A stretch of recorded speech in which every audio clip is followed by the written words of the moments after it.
version of Jim.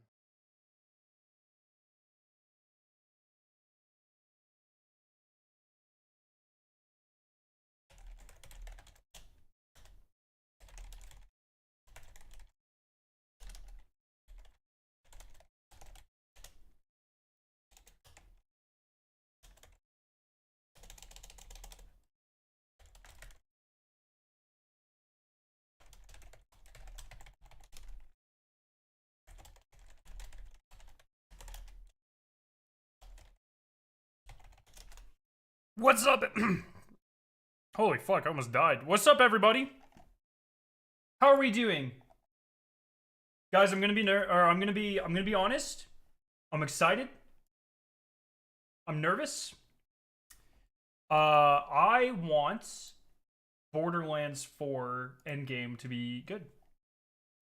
And I'm ready to see if it is actually going to be good.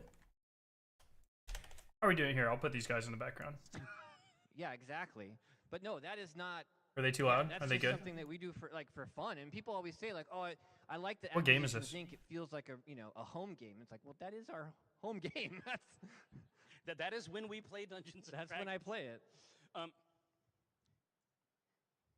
Oh, I've been told you folk have stopped disclosing this information publicly, so I thought I would come ask in person. Oh boy. Just between you and I, asks, is your hustling of a near daily nature? We don't hustle anymore. We already. What the fuck is happening? Hello, everyone. All right, Borderlands stream in 10 minutes, 5 minutes. I hope everyone's having a good day. Borderlands stream in 5 minutes, and then Destiny Rising.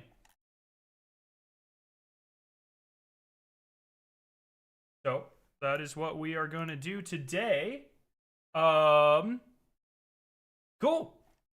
All right. So I'll keep this over here for now. We can go ahead and boot up Destiny Rising for now, and then we will watch this reveal.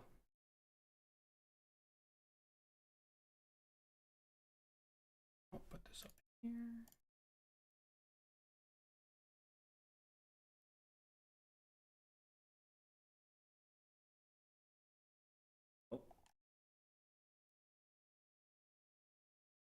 Welcome, welcome, welcome. All right.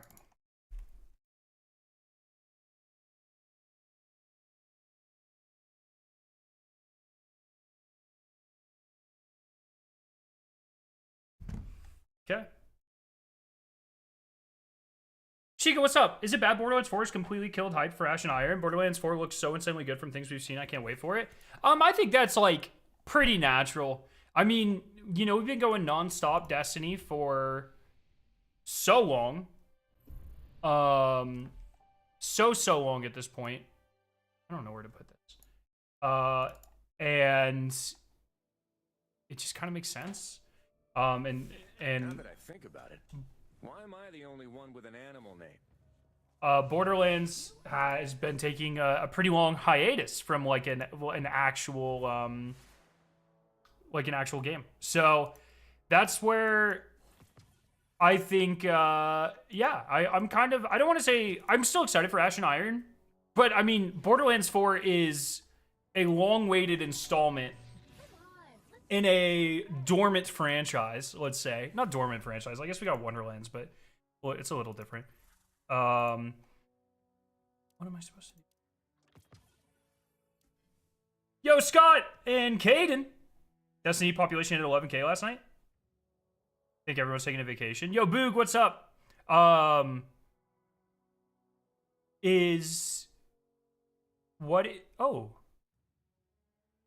Wait, the raid comes out in 2 days, bro? I'm so excited. Lumifly hunting's been insane. Some of these are in crazy hidden locations. I don't know what that means. I'm gonna need you to catch me up. Borderlands stream in 3 minutes. Yo, you play basketball? I thought you were a one sport main. I play basketball on Fridays. It's just something I do to stay in shape. I do not like basketball. I find basketball, I call it, to all my friends that I work with, I call it a Mickey Mouse sport. It doesn't make any sense to me. The the amount of no contact makes zero sense to me. I'm not a fan of that. But yeah, I play pretty much every Friday just as a way to get some exercise in. I'm excited for Borderlands 2. Come over to the Realm of the Nine? What the fuck is... You might want to check your inventory. What? You might want to check your face. We're going to watch this here in 3 minutes. What's Realm of the... Do I access... Like, where... Like, Realm of the Nine, like, how do I access the fucking... How do I play the game? Where's the stuff I do? Character rankings, pack, fire team. Where's the actual, like, game modes? How do I access the game modes? I never realized. I have no idea. Is that... Check your inventory. There we go. Like Singularity? Through the New Haven map? Oh. Yo, Dragon Boy, what's up? Basketball's cool to me because it's insane mind games just going on constantly. I just wish you could check people, bro. The shit that really pisses me off with basketball, there's like rules like, if I have the ball, or let's say let's say I'm defending someone, and someone has the ball and I'm trying to get, I'm defending, and then someone can come set a pick right next to me on the left. Oh, what the hell? Yo? So these just exist around the world?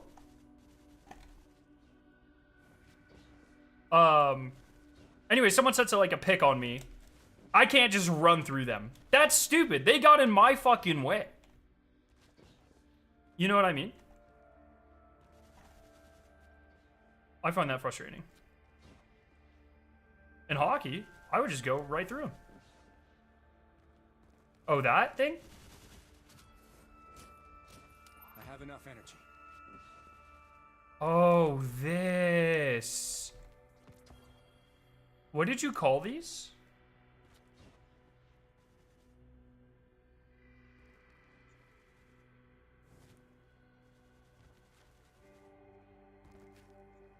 And is this one too? Oh.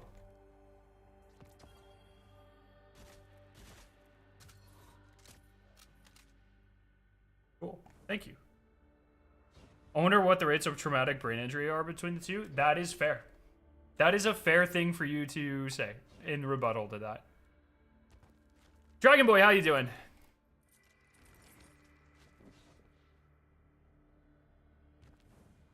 Is there a time for them? Should I be recording these?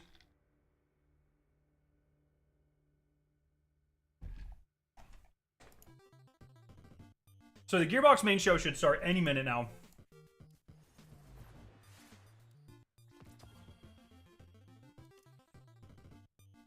Man.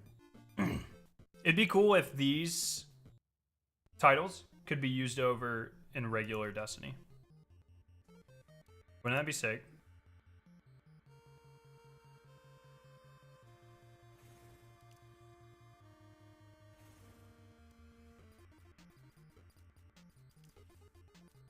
It's actually so funny that I would probably be about 40% less interested in Destiny Rising if they didn't do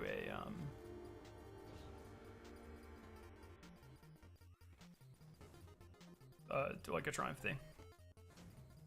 In a real basketball game, it can get very physical. I just get yelled at all the time, man. I don't know. But it's fine.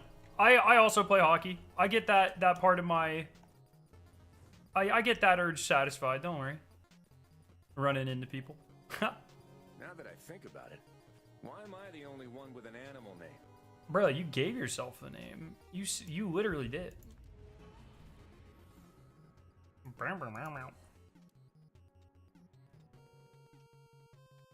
So the Gearbox show should be starting any second now. Which I'm personally excited for. Because I said this yesterday. I'm going to reiterate it. For me, the most important part of a Borderlands game, the most important part of a looter shooter is the end game, right? I think that is so important to a looter shooter. And it's kind of... Borderlands is in a very weird spot where Borderlands kind of defined end games for looter shooters, especially FPS looter shooters. And then with Borderlands 1 and specifically 2, they really defined like early end game between farming pearlescence and then farming raid bosses with Cromerax and, you know, Hyperius and etc. and on, you know, Terramorphous and all this stuff. And then really just went on a tear of abysmal endgame with pre-sequel, with Borderlands 3, with Tiny Tina's Wonderlands.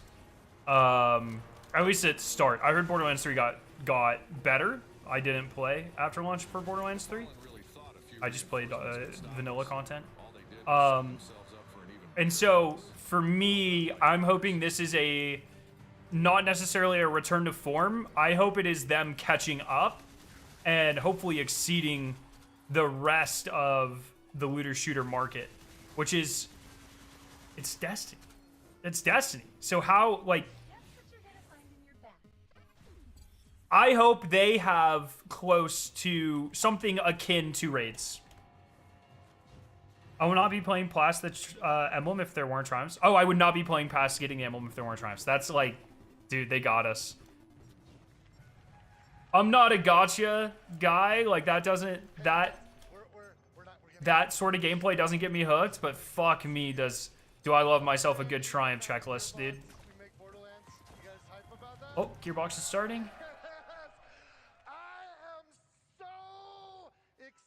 To be here. Oh no. So excited to be here. Now listen. I've Bro. been on this stage.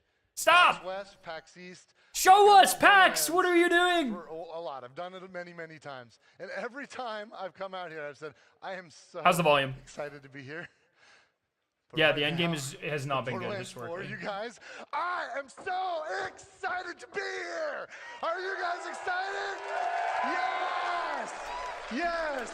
I want to feel that energy. I want to feel that energy. I'm going to go to backstage. I'll be out here later, but we're going to get started in just a moment. Just a moment. Keep it pumped. Keep it pumped, you guys. Woo!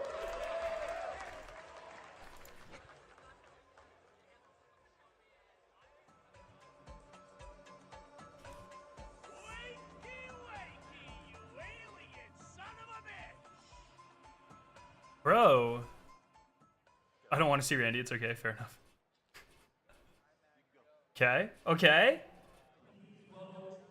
I can just give her the guns. There. Chief Communications Officer, Dan Hewitt. Nice. Please don't fall on stage, Dan.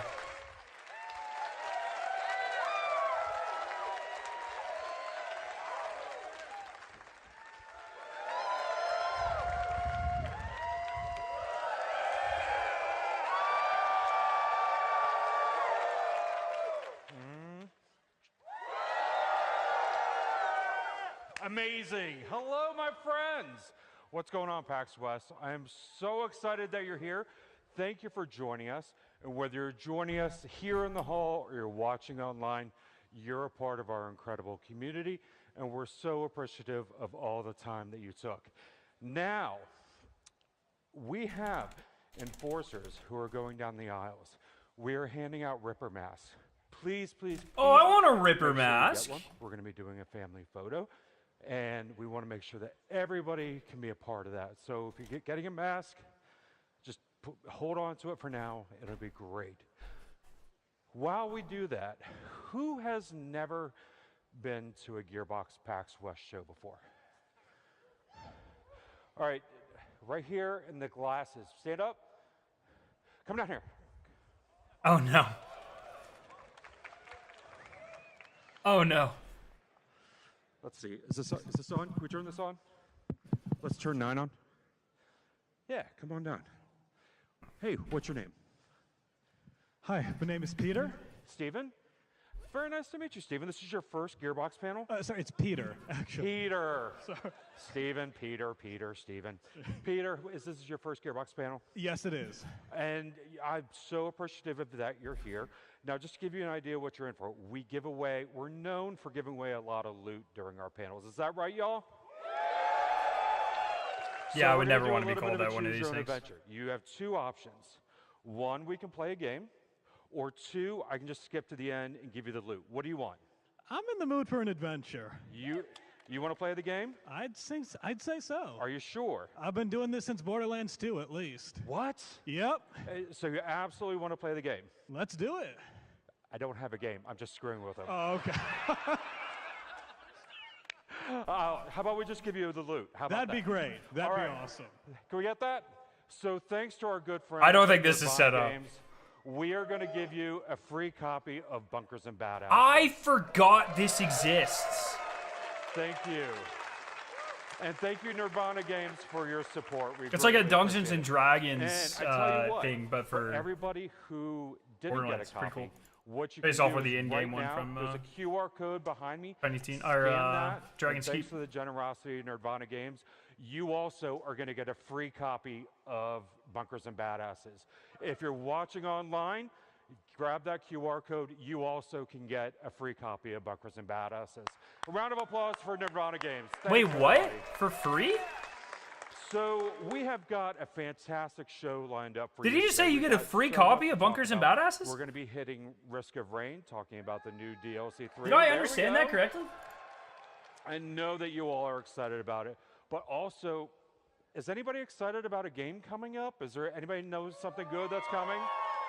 Oh, don't mind September if 12th, don't y'all, mind if I Borderlands scan this 4 QR is going code. to be out. I gotta tell you, I have worked at Gearbox for years, and I've never seen the morale as high as it is right now. So many people are pumped. Early press reviews are extremely positive. Content creators and streamers love it. I mean, so many people want to be part of this Borderlands moment. Do not see As a a matter of free fact, thing on here. Butterfinger, you all know that crispity, crunchity deliciousness.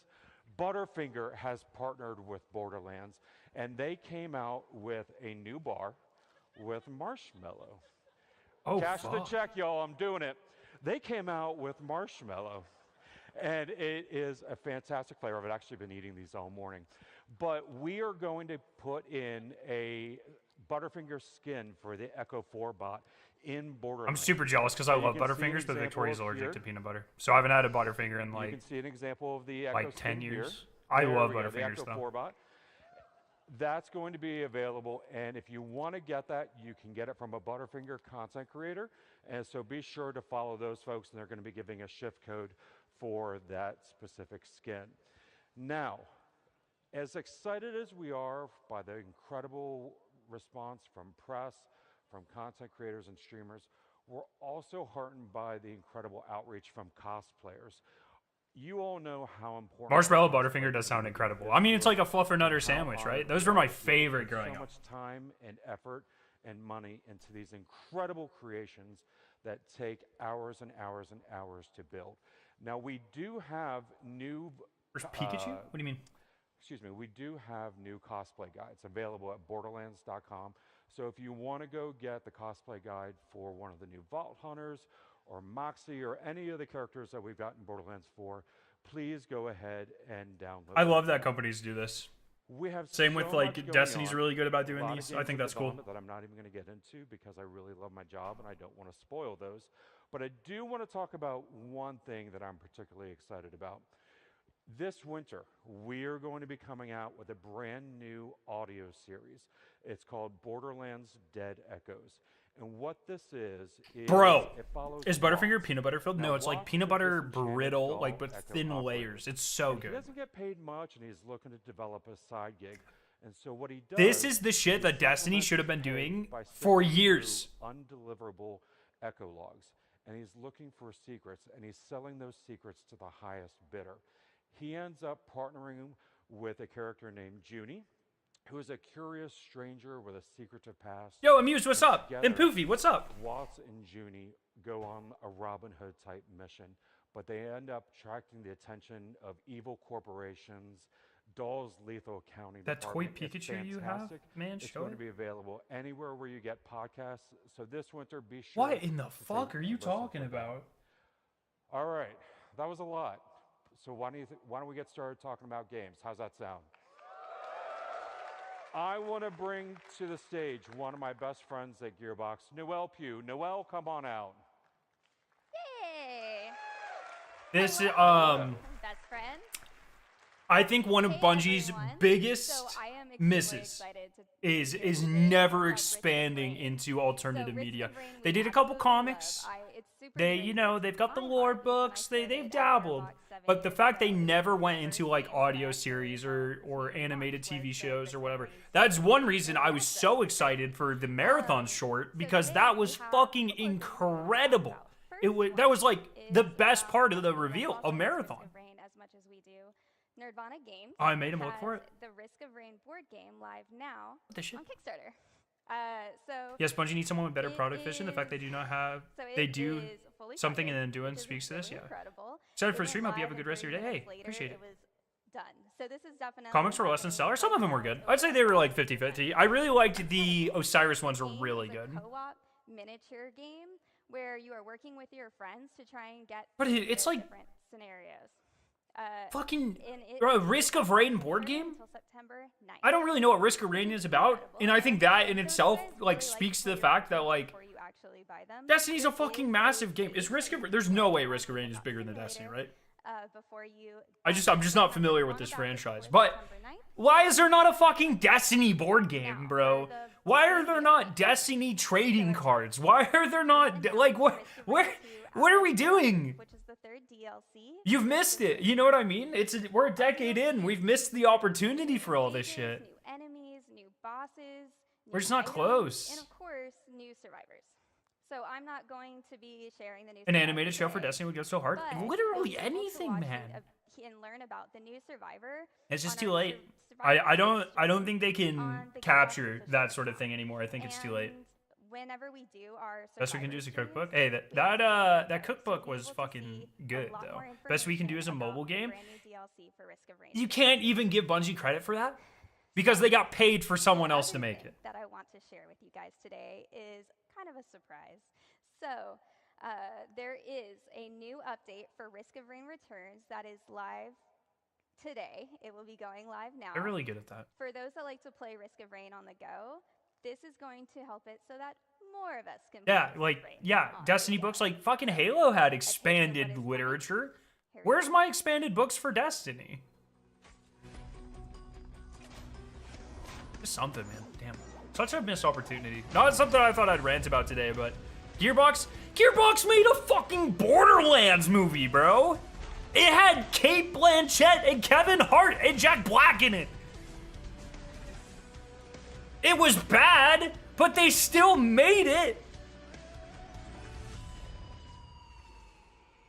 Where's my fucking So I'm super Destiny excited movie? That is coming out At its today. peak, Super Destiny was excited. absolutely big enough to justify that. Now, I have one more thing for you. Actually, I don't have anything else for you. What I'm going to do now is I'm going to bring back out to this stage the founder of Gearbox Entertainment, Randy Pitchford.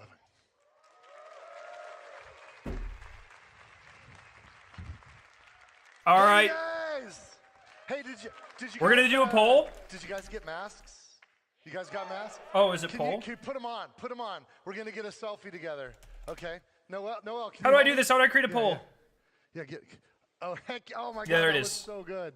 Poll. Oh, heck yeah! This is so cool. Yeah. Does Randy do a magic Gamma pose. trick? And let's do the four. Wait, no. How do I do a guess? What's fuck? You guys Campbell, all look so or awesome. what's the Yes, you're all gonna be on somebody's socials. Oh no, I haven't done one in a Heck while. yeah. How do I How make do you you guys do it? wager? Guess? Is it guess? Guys, okay, so Help we're me gonna out talk here. a lot about Borderlands 4. I'm gonna bring some friends out here in a bit, but before, I think some people know that it's sort of a tradition for me to do a magic trick. Some guys know that before I became a video game developer, I was a professional magician. And No, in fuck! here, in this envelope, I have a secret story Damn it! that we're gonna reveal I missed it. in a bit, but we're gonna create a story together. we're gonna create a story together. So I'm gonna need some help. In fact, everybody, you have your masks. If you look at your masks, some of you, actually 4 of you, will have a mark on the inside of your mask. Wow, what the hell? I know what the mark is, and if you Oh, have prediction. this mark, you'll know. You'll know. If you don't think you have it, you don't have it. But if you have it, you've got it. I want those 4 people. No, it's too wherever late. He's you gonna are, do a come magic right here. trick. Come up to the front of the audience and meet me right up here. We're gonna do something, and I'm gonna bring your masks. There should be 4 of you, and I want you to join me right here in the front of the audience right here. And we're gonna build a story together. And also, in addition to these 4 people who are gonna be our players, okay, good. There's at least one. I was backstage with one of my Magic friends as we worked all this thing out for a while. We got 2. There's a 3rd person. There's got to be a 4th one. There's got to be a 4th one of you. Yes. Come on, come right here, you guys. Come right here. Come right here. Hi. Welcome. I'm Randy. Nice. Now we haven't met before, right? Yeah, they're doing a Okay, great job cool. revealing Awesome. the It's end gonna game. work. And yes, let me see. I'm here for this. I think they have earned this, legit. though. With how good the marketing for Borderlands 4 has been, they can have a couple It's gonna be cringe great. moments. They deserve it. What is your name? Reggie. Hi, Reggie. Nice to meet you. And what about you? Alice. Nice to meet you. Raymond. And Matt. If I forget your names, forgive me. Yeah. So I'm gonna ask you to come up on stage. That So suit's unfortunately, fun. there's no Like stage oil here. So if slicky you meet almost. One of our forces over there. They're gonna bring you around the backside. You can join me on stage, and we're gonna play a game. You After the guys. Halo show, I'm so interested in corpos making shows, movies from beloved franchises. I don't know, some This of is them are gonna be hits. fun. I got 4 Especially, Vault like, Hunter players, and we're gonna play a game. And we are gonna The figure out what the secret like the story recent is like animated ones have been doing really well. that I've predicted or I've written in advance. Okay, you guys. As you can see on stage, I've got 4 question marks on banners: A, B, C, and D. Now, in a moment, when we get our players up on stage, I'm going to ask each of them to pick one of these banners, and that's going to be their territory. Because what we're going to do is we're going to get each player in a zone, in a location in Borderlands 4. We're gonna have Vault Hunter selected, and then they're gonna pick their weapons, and we're gonna see what happens. Right up here, you guys. Yeah, you can actually come right up to me. Come right up to me. Cool. Yes. They should have gone cosplayers. Perfect. Sorry, what was your name again? Matt. I've got A, B, C, or D. What do you want, Matt? B. Can we turn B around here? And you can just take a spot to the right of B. Yeah, see, there's tape there. Here, you know what? Can you help me turn this around? Sweet. Where are you going to be located, Matt? You are in Carcadia Burn. Matt's in Carcadia Burn. Hi, remind me your name again. Alice. What do you want, A, B, C, or D? Man's gonna forget Reggie and Raymond's Let's go to names, C. Can man. we see what C is? Disrespectful. Perfect. You're in Terminus range. Great. And where do you want to be? Oh, you didn't even ask. Okay, D. And let's turn D around, and guess what? You don't get a choice. I'm sorry. You're stuck right here. And we can turn, and there's Dominion over there. That's where the timekeeper's hanging out. And let's see what we got here. And of course, our last zone, the Fade Fields, everybody. I know what that is. I do think it's interesting. Kind of worked on the game a bit. Okay, Like, we if got you 4 compare, players. like, someone like Now we Randy need and to someone pick like Vault Pete, Hunters. We need to I pick think Vault it's, Hunters well, for A, our 4 Randy characters. started And you're gonna help me. Gearbox. Can we Pete get our beach balls out got here? Can we get our beach incorporated balls out into here? Bungie from I want this to be Microsoft. as So, fair as completely possible. different. So go ahead and Gearbox is throw Randy's those beach balls baby. out into the audience. They're like, Let there's them no bounce way around that. Let them bounce around. Knock them How out. forward Starts the music. Randy is with all of the presentations and all of the on marketing, stage. Please welcome for to better the or for stage. worse. He was like on the set of the incredible Borderlands cosplayers. movie. Like, at least he cares. You know what I mean? We fucking never saw Pete, you know? Why don't people like Randy? He's just very, well, A, there's been some controversies, and B, he's very eclectic. All right. We got our ball. There has been zero news yet, GT. now, They've been I'm doing gonna go a, left to right. oh, what the As soon fuck? as the music stops.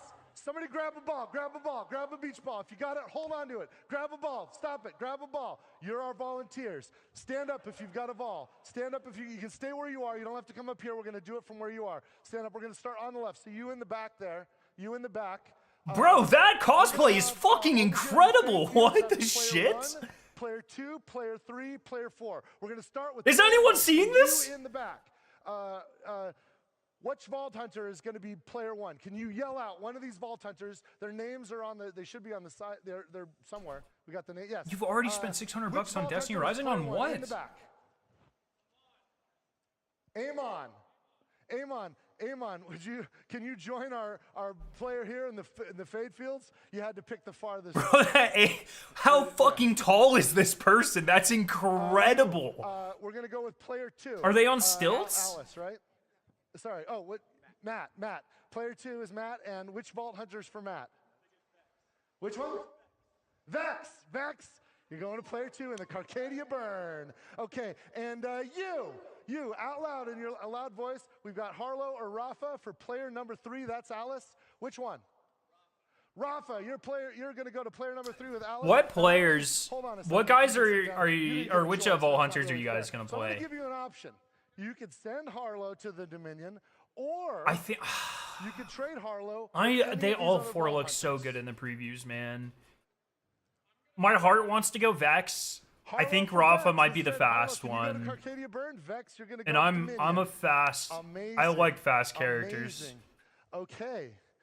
We also soldier to the gotcha We've got some jungle. Vault Oh, Hunters no. here. You know what? I feel like you guys, part of playing Borderlands is to choose your Vault Hunter. Let me ask you, what's your name again? Raymond. Raymond, you've got Amon. Are you happy with Amon, or who are you gonna main? What would be your Vault Hunter if you were to? I like playing Siren, so I gotta go with Vex. Okay. Do you mind if can we switch? What the fuck? Why are they doing this? Can we? Yo, Mighty Meme Tool. I'm Thank you so for the sorry. sub. How are you Can doing? we switch? I think Rafa might be the fast one, but I think he's also like. What do you I don't think? know, man. You wanna Fuck. keep Harlow, or you They're wanna about to switch? unveil. You're going Unveil. Rafa. I'm gonna go They're about to Rafa. show us Sorry, endgame stuff Rafa. after they're done We'll switch. doing this. What about you? Are you happy with? They need to switch you these 2 wanna stay, or you screens. wanna- This should be the big one, and that should Yes! be the small one. I'm going to start with, and dude, do me a solid. Do him a solid. Are you happy with Amon? Look, I want this to be as fair as possible. Are you happy with Amon, or do you want to switch? I actually have no arguments here. Yes. Okay. So we are locked in. That We are cosplay locked is in. fucking Now we gotta pick unbelievable. guns. Player 1, player 2, player 3, player 4. I want you all to think. Amon, I of played a Sirens in number every game. I between want 1 something and different this 24. time. Lock it in. Don't say it out loud. Lock it Okay. in, because we I have haven't done 24 any guns. Go ahead, comparing let's to switch. previous, Lock but it in. usually I play Between like 1 the and 24, zero 1 and characters. I was like 1 and Mordecai. 24, I was 1 and Zero. 24. And we're gonna pick these I guns. was. Okay. We're gonna pick guns. Who did I play? And we're gonna Oh, pick them, Nisha? hopefully Was that her random, name? blind choice, and then we'll be set here. No, So, I was Athena. Sorry, I was Athena yeah, in this one pre-sequel. This guy's revealed. So And do you guys have in numbers that mind? way, I would probably like Rafa. Yes. But then What's your Borderlands number? 1 to 1, 24. like I always Lucky go number to the 7. fastest Where's character. number So like 7 that's here? or So it Borderlands goes 1, Lilith is 1, the 2, 3, 4, fastest. 5, 6. Oh, perfect. Borderlands Right on the top. 2, 7 made it easy for me. probably still This 0 looks like, is still the this fastest. is a Maliwan For sniper Freek. rifle. So we're gonna give that to. Thanks for your Vex. video, Moo is so much better than Maliwan Blue sniper Stacks. Hey, rifle. I'm glad it helped. And what about you? I've been staring at this fantastic jacket. I gotta go with 4. Oh, for Borderlands 4, you guys. Okay, so where's 4? Wait, what are 1, they doing? 2, These are 3, guns from 4. different games? Let's see here. This is the 4th one. This is a TDR pistol. Rafa, you're getting Rafa gets a TDR pistol. It turns out to be, makes a lot of sense. Okay, Harlow and Alice, number between, we've got low numbers. Can you go a little higher? Yeah, actually my favorite number is 17. 17, lucky number 7. I guess that's also, where is 17? 6, 12, 13, 14, 15, 16, 17. This is right? 17? Yes. So this looks like, this is a Vladov rifle, Vladov assault rifle. And Harlow, you're armed with a Vladov assault rifle. I don't know how you can hold That this gun. Amon cosplayer as a human Okay, ChatGPT you're just gonna help. clearly built a last body. choice. What are we going with? I heard big numbers, so I'm gonna go with 20. 20. Okay. Ooh, super shotgun. 19, okay, this is a Jacob shotgun right here. Jacob shotgun. Perfect. Jacob shotgun. Oh, yeah, we'll give it to, yeah, great. Okay, you guys, we are locked in. Now, here's the thing. We created a story here together. We've got our Vault Hunters. We've got Vex in the Fade Fields with a Maliwan sniper rifle with player 1.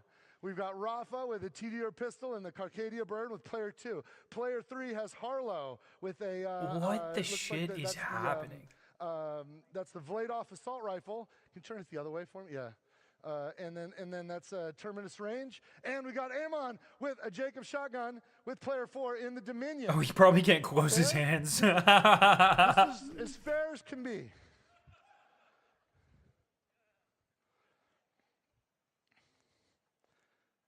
Here's our story, you guys. Oh, guess what? Underneath all of your seats, I've given you a copy of the story. Reach under your seat. There's an envelope with something inside of it.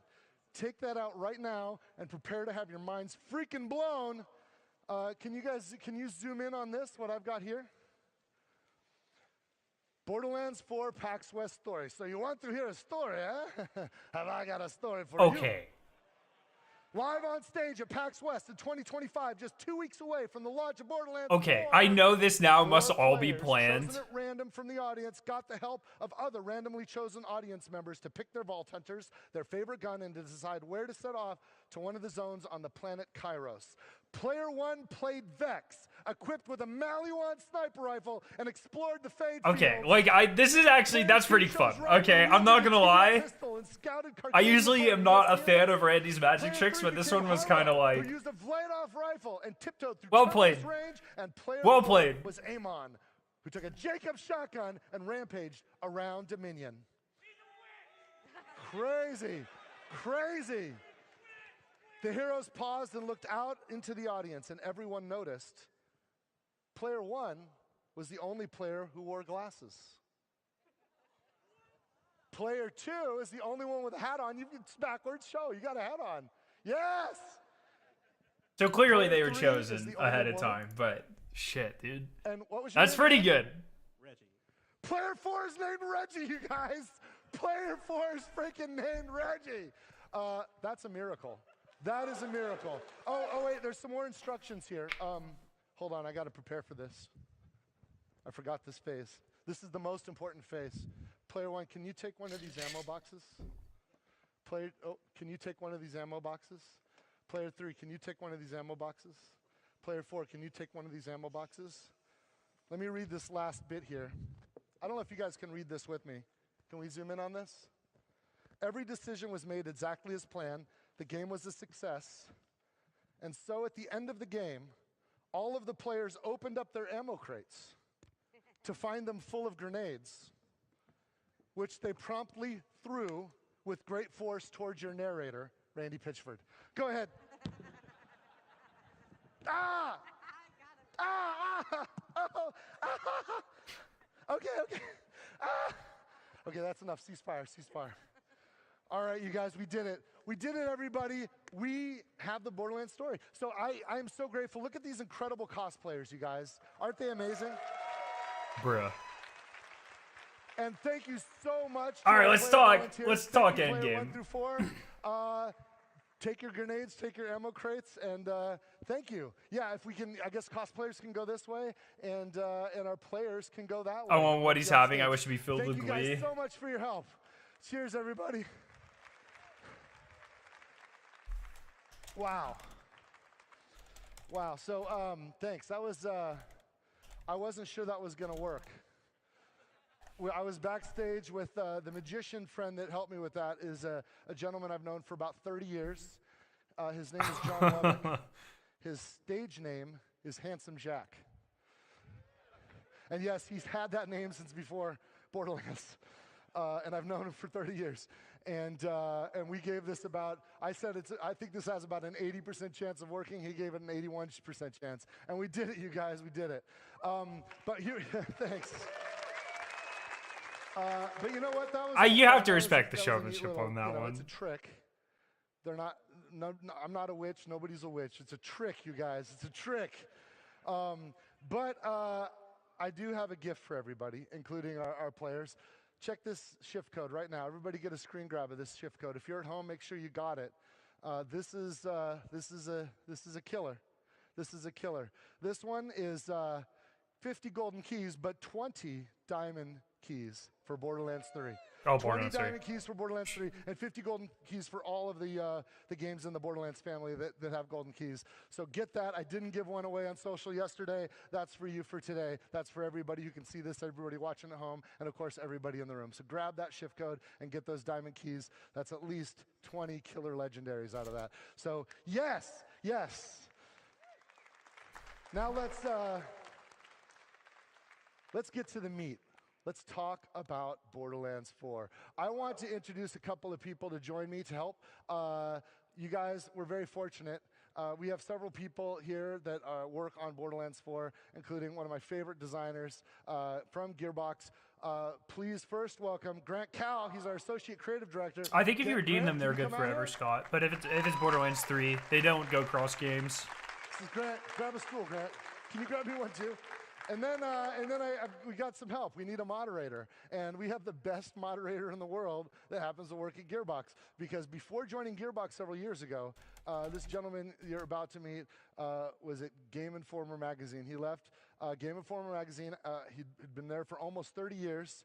And he left being the editor-in-chief of Game Informer magazine in order to join Gearbox. And he's been working side by side with me every day on Borderlands 4 and all of the great projects we have in development. Please welcome Andy Reiner.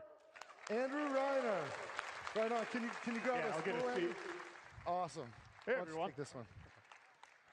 And we're gonna chat about what's going on. We're gonna chat about Endgame. You know, there's been a lot of we've done some tours. I went to Southeast Asia and showed a lot of people the game. We had some other people here in the U.S., in Europe, and we've shown some of the game. There's so much we haven't shown yet, but what we haven't really talked about is Endgame. And Grant and I promised that when we come to PAX West, we would talk about Endgame. So you ready to talk about Endgame? Yes, hell yeah. Let's do it. Let's do it. Before we do that, Randy, I just got to know how you feeling right now. We're 14 days away from launch, by the way. That's crazy. I'm freaking out. We've worked on this game for I've been working on it for over 6 years, since before Borderlands 3 even launched. And we're leaving everything we've got on the field, you guys. Like, I'm literally sweating right now. Our team we've just been killing ourselves trying to make the best Borderlands game we've ever made. And I think we've done it. And I can't wait for you guys to play it. And I can't wait for day one so that I can finally get on the internet and play with random people, because I only get to see what these guys do. I want to see what you guys do. So I'll be with you playing on September 12th. And we're just 2 weeks. I'm freaking out, you guys. I'm freaking out. We're just 2 weeks away from launch, and we have a lot of the game that we haven't revealed yet. Yes. We're going to do that today. Yes. We're going to talk Endgame, as you just brought up. Yes. And also Is the talk volume good, about by the what's way? Coming next. Yes. And last time at PAX East, I talked a lot, and I didn't let you talk as much. I'm going to do my best. I'm going to do my best to shut the hell up. It's going to be hard, because you know me. I got a big freaking mouth. Yeah, so let's recap anything. You know what game we're making. Grant, let's say everyone here finished the game. They see the credits rolling. Yeah. What happens next? You go through some new missions that we're going to transition you to the end game. We want you to learn how to get into Ultimate Vault Hunter mode. We're calling it Ultimate Vault Hunter mode because that's the end game that we want players to kind of go through. And you'll have a new mission, takes you through it with new challenges. And this is kind of like an intro to the end game that we wanted to kind of bring everybody into, because there's some lessons from the previous Borderlands that we want to make sure we get right, and we want to kind of explore those lessons and make sure that everybody can go into the end game with nice, and smooth transition. Yeah, you worked on Borderlands 3's endgame with Mayhem mode. Yep. What can we expect a little bit from in terms of flow and kind of new experiences within Ultimate Vault? We wanted to focus on the player experience. The main thing that we learned from the previous Borderlands to this one is that we don't want players to regrind their weapons. So from Ultimate Vault Hunter mode on, you will be using your endgame weapons and your endgame gear that you farm once. And if that's the gear that you want to use, that's the gear you're going to take. And we're going to challenge you to take that gear from when you get it all the way to the last Ultimate Vault Hunter rank. And we're designing this with co-op in mind, with playing It with other the players. endgame stuff Dive into just that started, bit. Jordan. Yeah, so they did a lot of like in our game, sketch we want comedy players to for a have little bit. So many possibilities to play together, whether it's co-op, whether it's in different modes and different ways. You can join your friends, jump into the game with them, and be able to teleport to them, hit the challenge that you want to hit the boss you want to hit, and there's different modes. Cross-platform. Cross-platform, and there's different modes that you can jump in and make sure you can play with each other in the matchmaking pool. Yeah, everybody has their own loot pools. You could be sharing guns. Yep, We're everything. really encouraging co-op. Yeah, we want to make sure that the player expression for what you want to do, there's so many possibilities, and we'll talk about them later on. There's so many possibilities and so many different activities that you can engage in, and no matter what, you can teleport onto your friends and play with them any way possible. And we have a different leveling system. Like when you're playing the main game, you're getting your standard experience. It's this gold meter that you're filling up next to your player level in the lower left-hand corner of the screen. You can see that little gold blip there. We also have something new called specializations. Dive into that. Yeah, so specializations are a brand new skill tree that players will have to invest in, like kind of like a remix of what badass ranks were. And when you beat the game and you unlock specializations are 4 different play styles that players have to invest in, and you gain specializations points by leveling up. And this is a separate experience pool that will accumulate after you beat the campaign. And if I switch to another character, am I going to have to play through the game again to get those specializations again? No, once you unlock specializations on one character, it is an account-wide unlock. Oh, so wow. You can play a brand new character or play a second character or third character. They will all have specializations, and when you earn XP for that character, you'll earn XP for the specializations, so that you can play with these. That's fucking awesome. At the start of the game, at the end of the game, or in the middle of the game on a second or third character. And as you can see in the screen here, it's awesome. That's awesome. Yeah, we're really trying to push the different builds. So with full spectrum arsenal, players can now have ordnance damage be benefited from gun damage. So if you're a gun damage build character and you want to specialize in grenades or heavy weapons, you would want to invest in Brutal and Survivor so that you can equip the full spectrum arsenal, increase your ordnance damage so that you can use all sorts of different weaponry. That's basically really cool. like a whole new skill tree for Endgame. It's pretty awesome. That is really, really cool. If you want to play it this way, what if I want to change it up on the fly? You can respec. We have a specialization respec machine. We do want players to kind of stick with their specializations, so there is a cost associated with it, but we do want players to kind of. It's iridium. The cost is iridium. Cost is iridium, but you can mix and match and play your style the way you want. We don't want to deter you from playing the way you want to play. And what can players expect from Ultimate Vault Hunter mode? How do we get into that? So after you beat the campaign, we'll have a set missions that players can kind of engage in.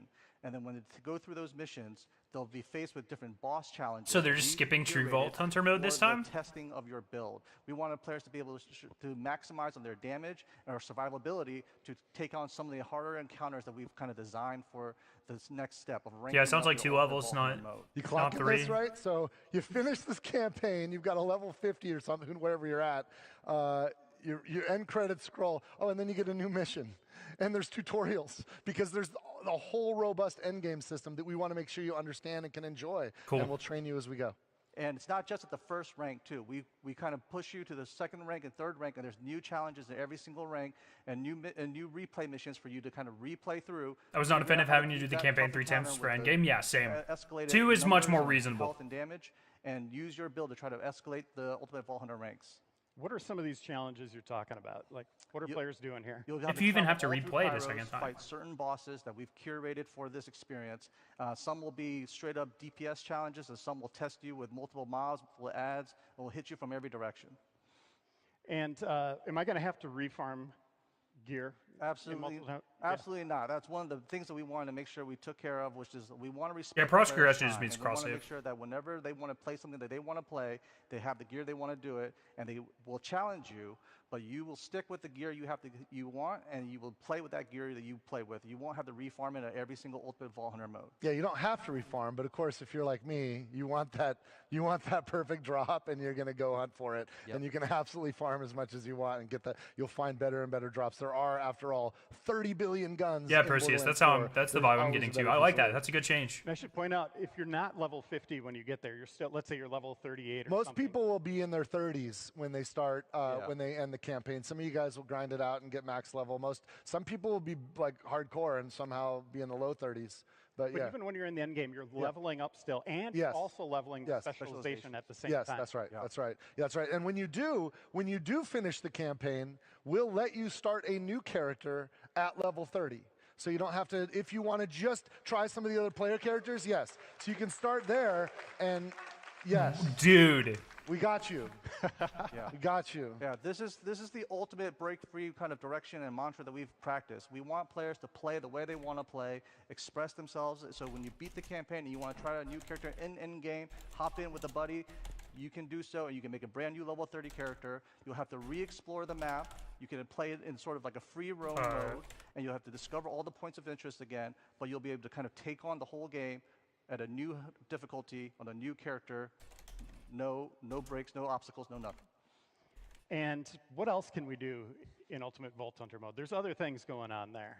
Yeah, Ultimate Vault Hunter mode has not only new bosses with different traits and different attacks, we have different farming zones for players to do things, and we have replay missions that players can go and tackle at harder difficulties. I want to hear about raid bosses. In addition, we have different activities on a weekly basis that players can go tackle.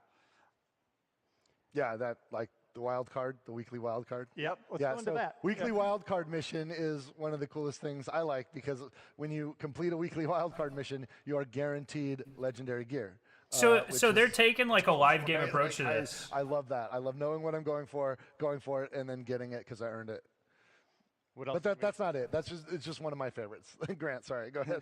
We also have the Encore machine from Moxie. Yes. Moxie's Encore machine basically chooses a boss that is a little bit tougher, but has a higher chance of dropping the legendary that boss's specific pool drops. So when players want to farm for a boss that has the loot that they want, they would want the Moxie's machine to kind of pick that one, and that one will be that for the week, and then you can farm that boss at basically farming it with a reform machine over and over and over, and hope that you get the special drops from it. We also have a black market. Oh yeah, Maurice's Black Market's back, you guys. And check this out. Not only will it move around, but the loot you see in your game will be different than what somebody else sees this time. So invite your friends. You want, like, if you get like, oh my gosh, my Maurice's Black Market has some killer shit in it. Get people in there. Tell people about it, because they're going to want your loot and they'll make friends with you to get it. Wow. Let's talk about endgame gear, since we're just touching on that right now. Well, Endgame will force players to want to farm for the best gears, right? So one of the new things that we're offering... Let's say motivate. Motivate. Motivate players to farm the best gear.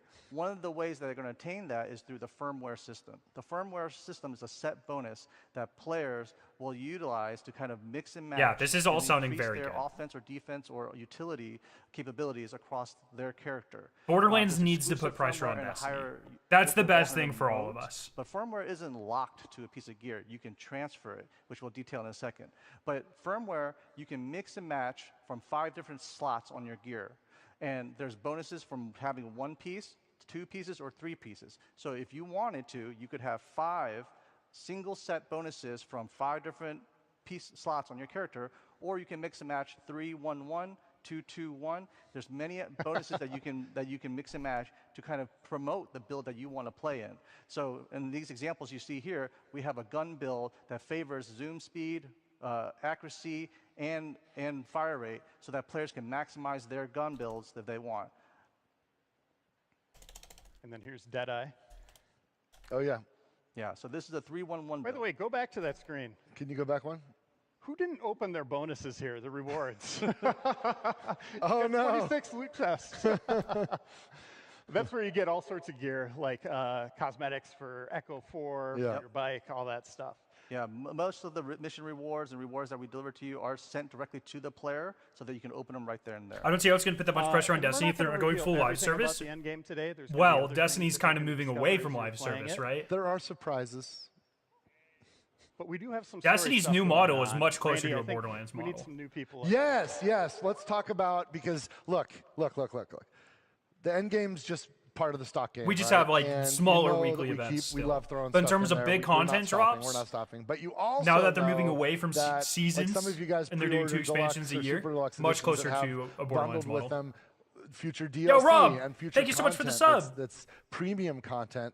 So we thought now's a good time to talk about that too. So let's get some people out on stage to help us out here. Can we get on stage Mario? let's introduce some people. Mario Rodriguez, can you? There's Mario.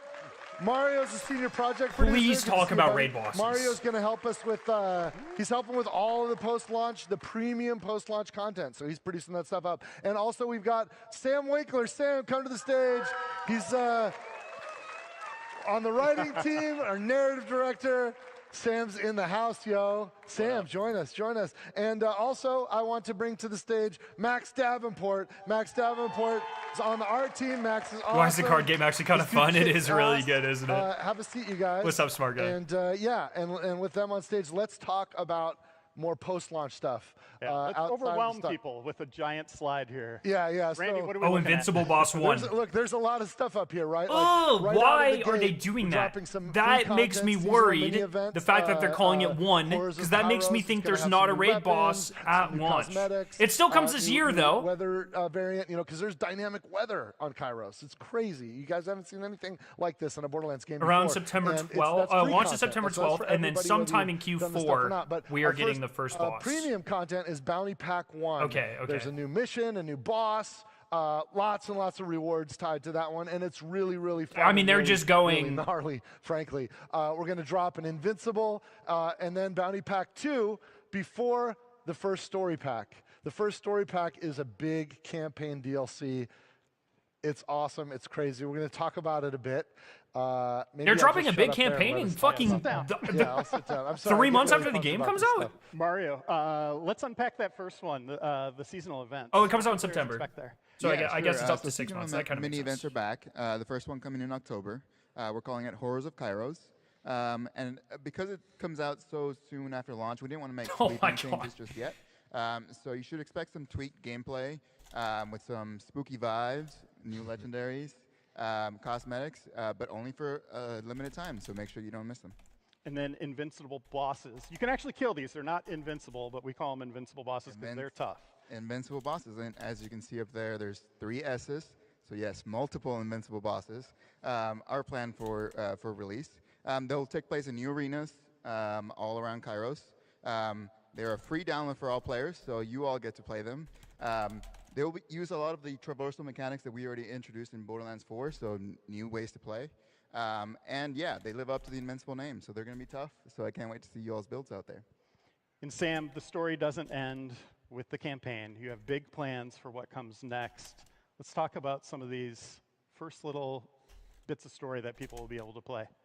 Yeah, as we noted, we've got the bounty packs coming up, and these kind of content is going to be familiar to anyone who played Borderlands 2. If you remember our Headhunter packs, these are story-focused missions that focus on a particular character and a theme. And our first one is going to be focused on a character named Rush. Some of you may have seen in our promotional, and he's going to be spreading some holiday cheer. And there's a ton of content in these bounty packs. Max, Mario, do you want to kind of walk through? Absolutely. We've got a couple mock-ups and concepts of what you can expect. We love to have fun. Vault cards are back here. We're super excited. This is concept art, you guys.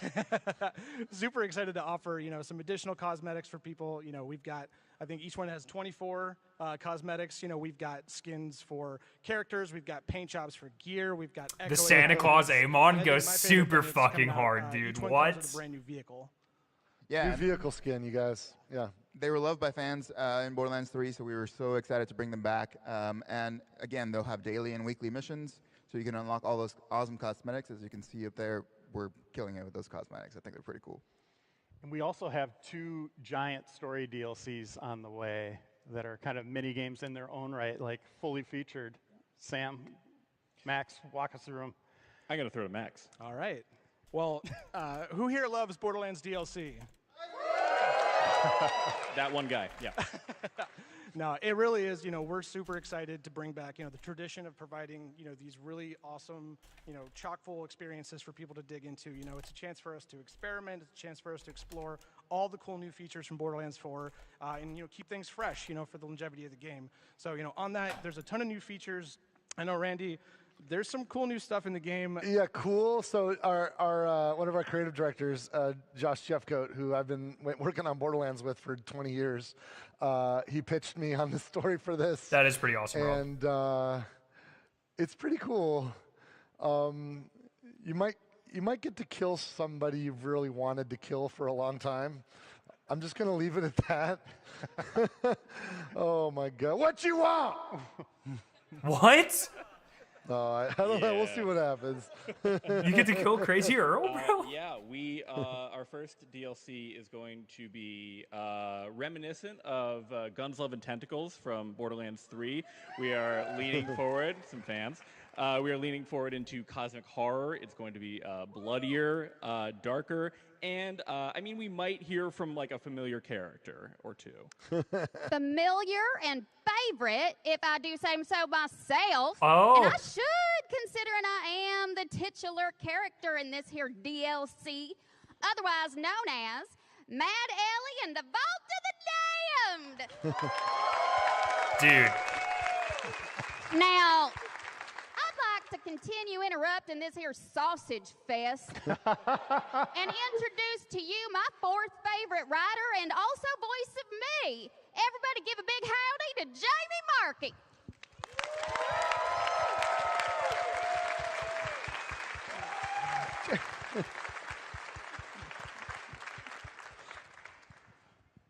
Hey, Jamie. Hey. Oh, hi. How's it going? It's weird. It's good though. So Jamie's been part of this franchise for longer than I have, for sure.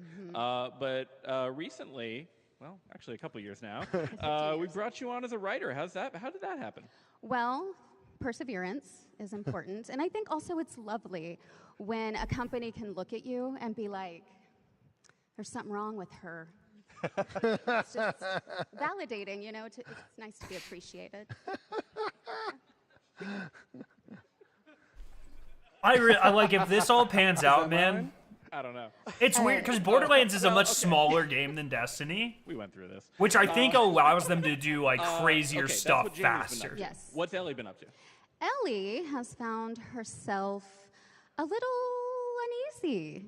And that could be bad for Destiny. Like in the state that Destiny is currently in, way bloated, you know, low population counts, you know, smallest number of devs working on it that we've had in a long time, et cetera, et cetera, et cetera. Challenges. This is like, I think Gearbox is very purposely gunning for this. So we're super excited. I mean, they are tuning their model exactly like Destiny's. Like they've always had like a couple expansions here, maybe some small events. I mean, they're just fucking firing that up to 12 out of 10 right now, doing exactly what Destiny is doing.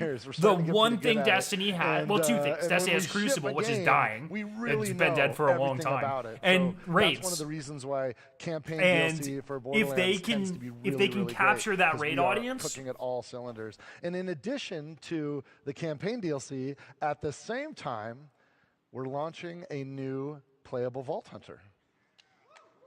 Yes. That's an actual silhouette of this character. Look, we didn't do it in Borderlands 3, and some of you guys hate us for it. Because, you know, some of you, Bungie staff like is roughly Freek the size of and Gage digital were some of your extremes favorite nowadays. characters There's a in huge opportunity for other Borderlands 2. companies to staff up and compete. And you want to How see big what, is that? what else we've got up our sleeves. So this silhouette here, this guy literally has a lot up his sleeves. And I cannot wait to introduce him to you. We are working on him right now.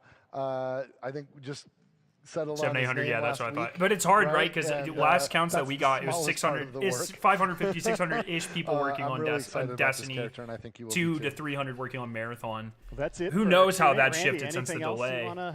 You want to note? Oh, yeah. What have I forgotten? Oh, you know, this is cool. So a week ago, exactly 1 week ago, how many of you, look, I know this, like, I'm not from Butterfinger or anything. Like, I'm not trying to do a sales pitch here, but just out of curiosity, how many of you have pre-ordered Borderlands 4? How many of you have pre-ordered? Wow, yes. Wow. Look, because of you guys, a week ago, Borderlands 4 topped, like 3 weeks before launch, it topped the charts. It was so Borderlands 4 is already a #1 game, and it's not even out yet. It's because of you guys coming with us, showing your support, and pre-ordering the game. And that's awesome. That's awesome. Thank you so much. Thank you. Sony like doing a hard takeover of Bungie delays And everything by at least a week 6 months to not a ago, year. I noticed That's not this. how you I do things posted fast. about it on Twitter. My handle's @DuvalMagic. If you're curious, if you want to see me go off the rails, follow me. Like the answer to like swift corporate responses are never bigger corporation this is the takeover. only incentive. There's no reason to pre-order, but just to get this pack up here that's on the screen, what we call the Gilded Glory Pack, which has some new skins for each of the Vault Hunters, a weapon skin, and a drone skin. Some cool cosmetics exclusive to pre-orders, but they're cosmetics. And this is all you had to motivate you, and you did it. And you made Borderlands literally #1 game in the world before it even launched, which is amazing. And I promised a week ago, it's like, you guys, I think we owe you something. I think we owe you something. So I promised we're going to sweeten the pot. And today I'm going to tell you how we're sweetening the pot. We have something really, really cool. Some awesome people worked really hard to create some new stuff. So now, for all of you people that have pre-ordered, you don't have to do anything. You've already done it. What the You're going to get some gear, and it's freaking cool gear. It is kick-ass, cool-ass gear. First of all, before I talk about this, well, let me tell you a little bit about the gear. We've got. There is an SMG that's a Maliwan SMG. It's a level 1, but it's actually pretty useful at level 1. It'll actually be helpful even up to your first boss fight. So it'll probably be good. It'll be good even if you've got some other gear along the way between start of the game to the. But here's what's really cool about it. For the rest of the game, it also makes fireworks happen and explosive. It's basically like, so you'll keep this level 1 gun forever because you can only get it if you're pre-ordered, and it's the celebration machine. You're online with a friend who's having their birthday. Bring this baby out. Fireworks, fireworks. You want to propose to your girlfriend in the game? Fireworks, fireworks. It's awesome. It's so much fun.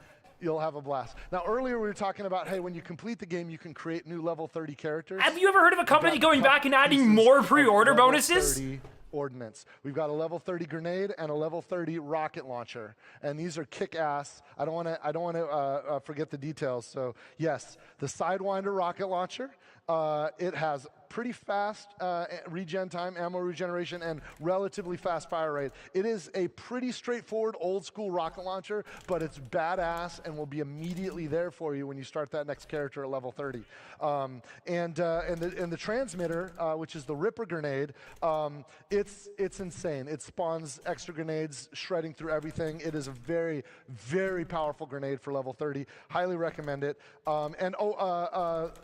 Both the rocket launcher and the Ripper grenade come with some pretty badass God Killer firmware, which you'll figure out what that is, but it's awesome, and that's baked into those level 30s. And then I think the coup de grace is a unique, legendary, level 50, peak level rifle. That guy right there, you're going to have that before you even start. It's waiting for you at Endgame. And it fucking kicks ass. This fucking gun is so badass. You're going to shred with it. So it'll get you right going on Endgame. And of course, and the other thing too about that, we're also going to throw in this Psycho Head. So every Vault Hunter can wear the Psycho Head. It's a customization, so it's not just the gear, it's also that. So that's a free added gift for everybody that's pre-ordered. I can't stop you from pre-ordering now if you do want to get in on this, if you haven't pre-ordered yet, but this is a gift to show everybody our thanks for making Borderlands #1 before we've even launched. Thank you guys so much. Yeah. Yeah, that was a fantastic. Anything else you want to raise? Any words of wisdom? Fucking hell. Oh shit! I can't believe this. I'm such an idiot. One more thing. Grant, can you go get one of those? I'm guns? sure those will be available in game space. Oh, you got okay. So last time when Grant and I were at PAX East, some of you guys caught me teasing something. I don't want to be a tease. Grant's been working hard. Also, like some of the other folks have been working so hard. Jasper Foreman and Neil Johnson back home. These guys, the reason why you're getting that pack and the reason why this game is so solid is because of these guys. Lawrence Nash has been helping out with the production on that. These guys are badasses, and the team of the people that surround them make this possible. But Grant here has been working overtime, working late on Fridays because turn that gun over and move it a little bit. I don't know if that means anything to anybody, but this looks the skin looks a little pearlescent, wouldn't you say? No. Wouldn't you say it looks a little pearlescent? Pearlescents are back. Pearlescents are back, baby. Pearlescent, and it's because of Grant and the guys on his team. And listen, it's not going to be easy. The droplet rates for when they can drop, it's less than 1%. So if you get one of these, you're lucky. You're lucky. But they're going in the game. So let's see where. Around when Bounty Pack 2 launches, which is in Q1 2026, that's when the Pearlescence will be added to the game. And anyone, it's free for all. Go for it. Go for it. Pearlescence added to Borderlands 4. Amazing. Yes. Thank you. Cheers. Thank you all. So give them a round of applause. Yes. That was a fantastic discussion. Hey, you know what? We're going to go over to, because, hey, if anybody wants to meet us, I think we're going to go somewhere to sign autographs. Dan's got some really, really important, cool stuff. Don't leave yet, because you definitely want to hear this. But we're going to get off the stage so we can go meet you over there and be ready, okay? Absolutely. You got this, Dan? I got it. Okay, he's got some cool stuff to close you out. Thanks, you guys. Bye, everybody. We'll see you in the Borderlands on September 12th. Thank you so much for joining us today. Dude.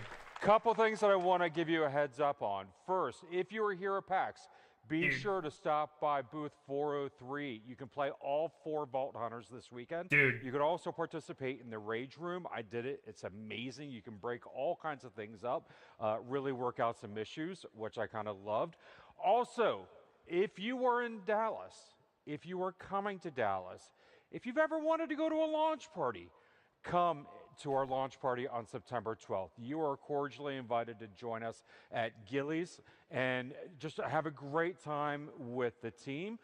Meet your favorite developers, scan the QR code, and it will take you to a site that will let you know how you can get your tickets. If you're watching online, same invitation goes for you.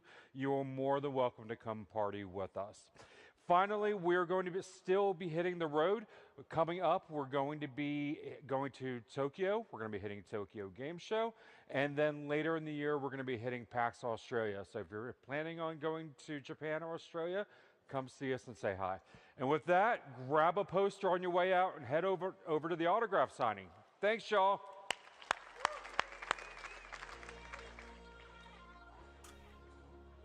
Fuck me, dude. Oh, Bungie with the gifted subs. Thank you, Bungie. Oh, those are the subs from the competition. Thank you. Well, we just got 80 gifted. Let's go. Greedy Guardians, we come bearing gifts to your dedication during the holofoil hoarder grind. Congratulations. This was an interesting time for you to hop in, Bungie. Thank you very much, my friends. Man, that looked awesome. That looked awesome. Jeez, man. And they are doing absolutely everything correctly in Borderlands 4.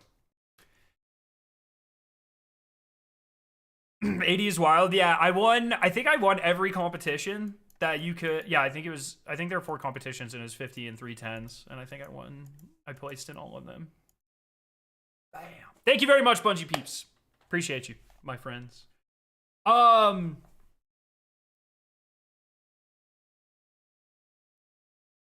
Day 2 of me respectfully asking Scarlet to please check out my new Destiny 2 armor tool. Oh, what's your tool? That, yo, Hakmuna, what's up? That was insane timing for Bungie to hop in.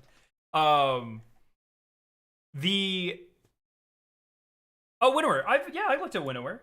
I did it on stream, did I not? 1 second. I like it. I had a couple questions because I didn't really understand how it worked. Because like on my Warlock, if I begin Harvest. So the point of this tool, chat, is to show you like what you can delete. And so like this tool tells me, well, A, I have 2 old bonds that I need to get rid of. Fair enough. And then like, so this, it's telling me I should get rid of this helmet because I have one. But what if I want a helmet with more weapons? I don't really understand that. Because there's definitely time where I want more weapons. And then I can throw a mod on if I want these.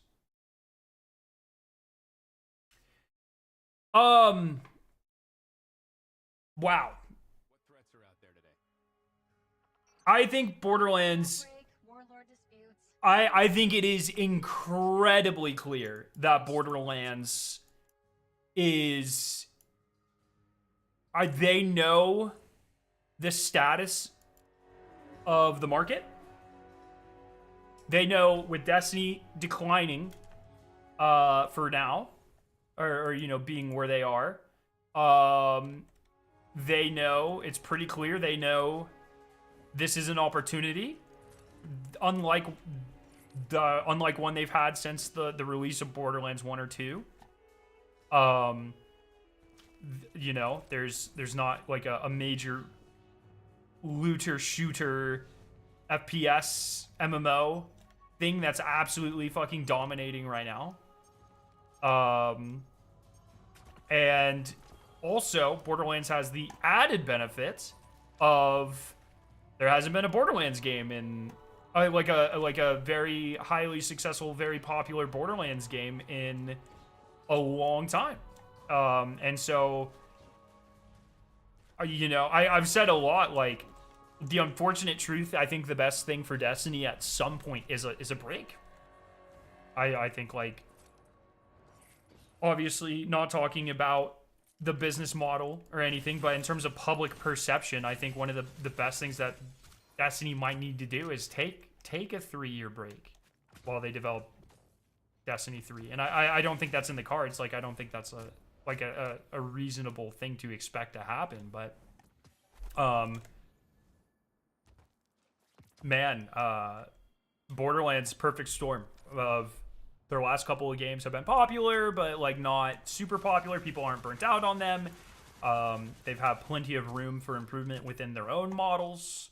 So they show that they're listening. There's like a lot of opportunity to show that they're listening to the community and implement things to really attack the Destiny community and the not attack, but, you know, try to capture some of the Destiny player base and the Warframe player base and the Division player base and, you know, etc. on forth. Wow.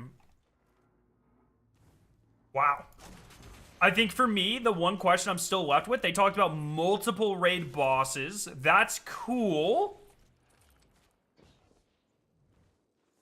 That's cool, but I really want to see, like, I want to see Borderlands explain, like, we know there's multiple bosses, like I mentioned. I really want to see Borderlands expand into more raid-like territory. Not just bosses, full mechanics, and we don't know what they're going to look like. They might do that, but I want a Destiny raid in Borderlands.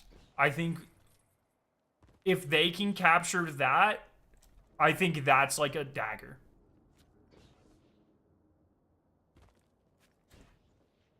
But they're very clearly doing things in a very specific way to target. I mean, pearlescence back, something that Destiny has failed to do for years and have just started doing with holofoils, but in a way that isn't as interesting as something like pearlescence. Nothing in Destiny really feels super rare to farm right now. Way more consistent updates, and like I said, Borderlands is a smaller game. They're able to move a lot faster. etc., man. Like, fuck. There's a lot of very cool stuff that they are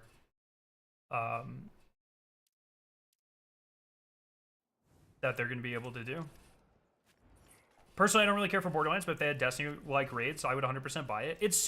That's always, like, really floored me, because I don't think there's, like, I think it's just a truth. At least I think it is an objective truth, but this could be, I guess, my subjective perspective talking, but I don't think there's a world where Destiny raids exist without Borderlands raid bosses. I think Crawlamarax, Terramorphous, etc. They really set the stage for Destiny raids to exist. They showed that something like that can work on FPS, on console, on controller. And I think Bungie took that idea and iterated, and the fact that Borderlands never fired back has always floored me. This is something they need to do. So what the tool is supposed to do, and I'm refreshing the server right now, is match the affinity archetype and prefer that. So it's toggle for keep all different affinities, but there is a full tier 5 armor tracking checklist at the bottom if you're trying to collect them all.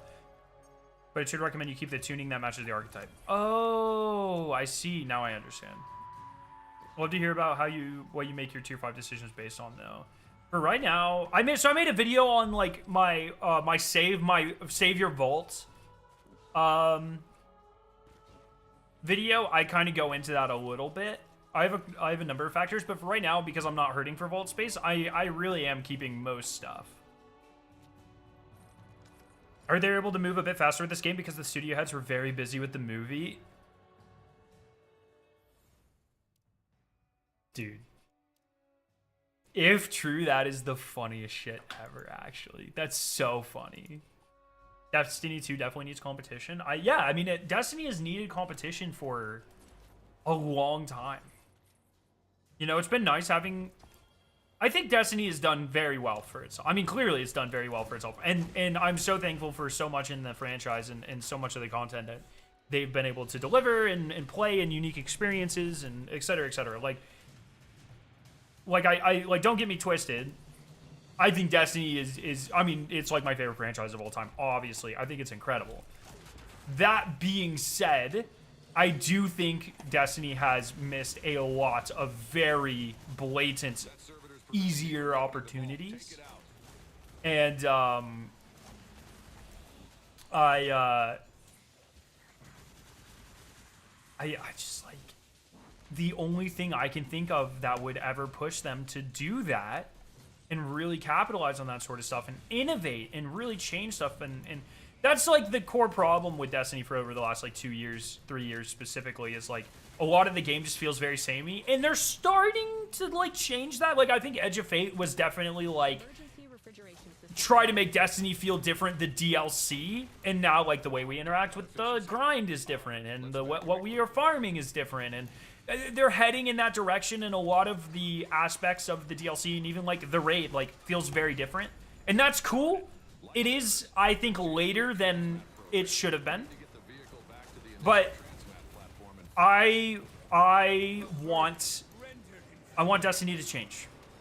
I want Destiny to change in very big ways, and I think one of the most, at least in my opinion, like one of the ways that happens is if they have better competition. That's my opinion on it. Would be hilarious if Big Wigs got distracted and we were allowed to cook is literally corporate to a T. Yeah, honestly. If I were in charge in a perfect world, Destiny 2 would add mod support / forge mode. I think that's something that you plan for a Destiny 3. I think building that into an existing game is probably, especially one with as much spaghetti code as Destiny. I feel like, to me, based off of my very limited knowledge, I feel like that's something that would not work well.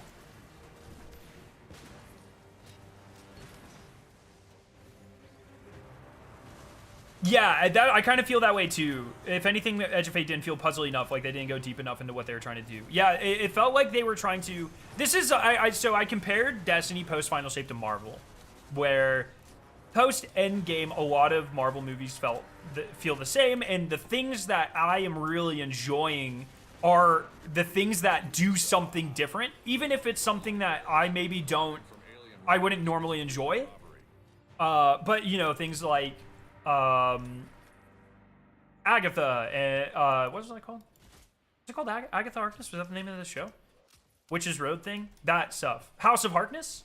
It changed names like 100 fucking... Oh, Agatha All Along? Is that what they ended up calling it? It changed names like 100 times.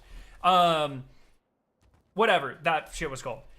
Like that. Like, even something like She-Hulk. Like, I know, like, that's not everybody's favorite, but fucking at least they tried something that wasn't the same. You know what I mean? And for me, for Destiny, that's like, I really like Multiverse of Madness. I know that, once again, that's one of these things. I think one of the side effects of that model of like trying very specific niche things is like, hey, people are going to feel very strongly about this. Either they're really going to love stuff or they're really going to hate it. But honestly, I think that's better for a 10-year franchise than everyone just feeling meh about something. And it sort of feels like that's the approach Destiny's trying to take. Edge of Fate has a very specific identity. people either love it or they hate it. I think Renegades is going to have a very specific identity, and people are either going to love it or they're going to hate it. And I think that is a good direction for Destiny to head in, personally.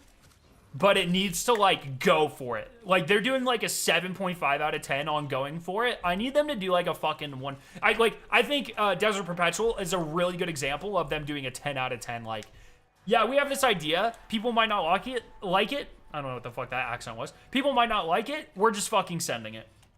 And I feel like they need to do that with more aspects of the game. Well, at least compared to Marvel, the story didn't fall off, and Destiny actually got better. That is true. But it got better in a very specific way. Like, the whole Lovecraftian thing might not be for everyone.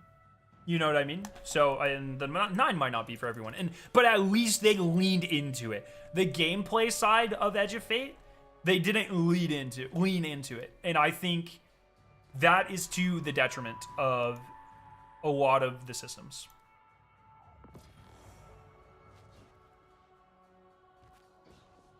They probably didn't want to diverge too far in the first release of the new saga. That is a really good point. That is true. I am interested to see, like, Renegades, I think is a really, I mean, just like based off a premise alone, like, okay, space assassin, bounty, warlord thing because it's based off of Star Wars. I think they have a much bigger opportunity to kind of just, like, fucking send it. And they're like, all right, if you don't like it, you don't like it. Hopefully people that do like it really fucking like it. And it's just hard. It's just so hard because one thing I am scared. I'm like I have this constant, like, I think competition is exactly what Destiny needs. I'm so worried about how, like, Destiny doing worse because Borderlands is doing better. I'm very worried how that is perceived on, like, a financial level. Like, does that lead to layoffs? Does that completely... If Destiny starts getting competition, does that make Sony go, like, oh, well, fuck it. We're actually just not doing this anymore. You know what I mean? Like... I want a world where there's competition and it makes Bungie and Sony go harder and go more in. But is that the corporate landscape in which we exist? Is that a reality? Can that be a reality? And I don't know. I think in a perfect world, that sort of thing does exist. But I feel like, especially in modern day America, and especially with things like video games, a lot of times it feels like, hey, either you release the biggest fucking thing ever or you're a failure. You see that with movies all the time. Oh, this movie only doubled its money. It's a financial failure or whatever, you know what I mean? And I just, like, I don't like that.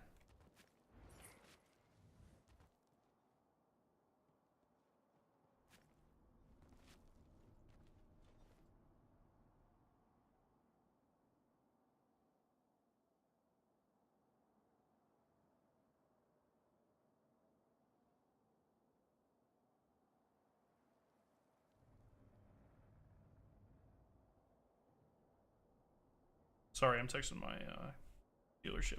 They're doing some car maintenance. My copium theory about Edge of Fate is that it'll be the smallest of the new model because a lot of resources went into quality of life. I think in some aspects that's definitely going to be true. Like with the sort of like in future stuff, they won't have to develop solo ops. So we'll probably have like more side activities and that sort of stuff. But I don't think there's a world where any campaign is longer than Edge of Fate. Edge of Fate's easily the longest campaign we've ever had. And that might be a good thing.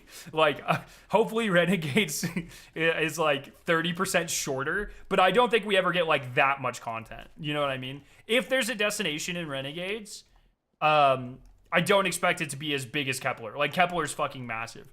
But it's like, people don't think about, like, when people talk about size of DLCs, they talk about very different things, right? Like, you know, you take like a strike like Liminality. It is fucking 10 times as long as a normal strike, but people still consider like Rise of Iron to have more strike content because it came with 2 strikes, or I guess technically 3, right? Sepic's perfected, and then how many strikes did that? Whatever. Pick a DLC with 2. Fucking DLCs. Oh, they consider Witch Queen to have more strike content than Final Shape, but like, does it though? You know what I mean? Because fucking Liminality is massive. So it's like, it's so hard to compare 1-to-1. People just like, number of content thing go up. But it's not necessarily how it works. Like, is someone gonna sit here with a straight face and be like, because Lightfall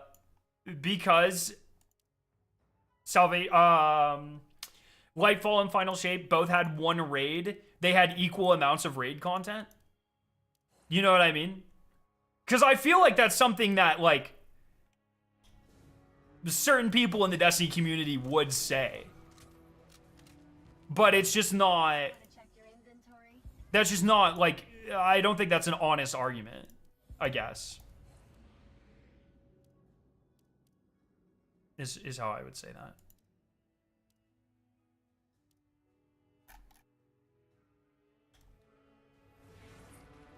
I actually hope Renegade says I'm a destination like we're used to instead of Nether with the dev time and resources destination put into it. That'd be sick. I'm down for that. Whatever, man. I just want different stuff. I don't want to be able to be like, all right, every DLC comes with 1 destination and 1 thing and 1 this, and we always need this, and it has to have an exotic mission that comes out exactly on this date after, you know, like, that's another thing. I think another huge thing hurting Destiny is not only the fact that a lot of it feels samey. A lot of it feels samey, but also, like, it's so predictable because of that. And it's like, I would very much appreciate less of that.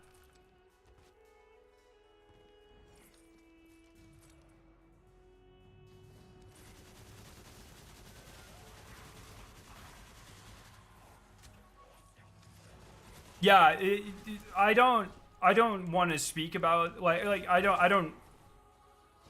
Yeah, I don't fucking know. Never mind. Well, to be real, Witch Queen had little no endgame besides Parasite Quest. At Val. First red border chest. You already got bored of Destiny Rising? I think it's got its moments. I think Destiny Rising will be an excellent thing to tide me over 2 weeks until Borderlands comes out. After what I saw today...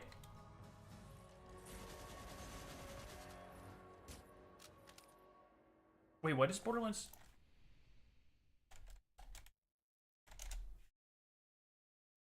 September 12th? Oh no. Let's hurry up. Chat. Out on the battlefield is where we make a difference. When am I in LA? Easy, champion. Let me finish scanning your body index first.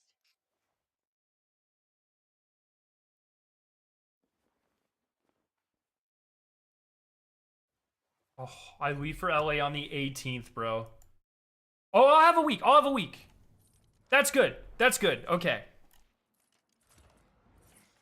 3 days after Ash and Iron. At least it's not concurrently. Let me check if...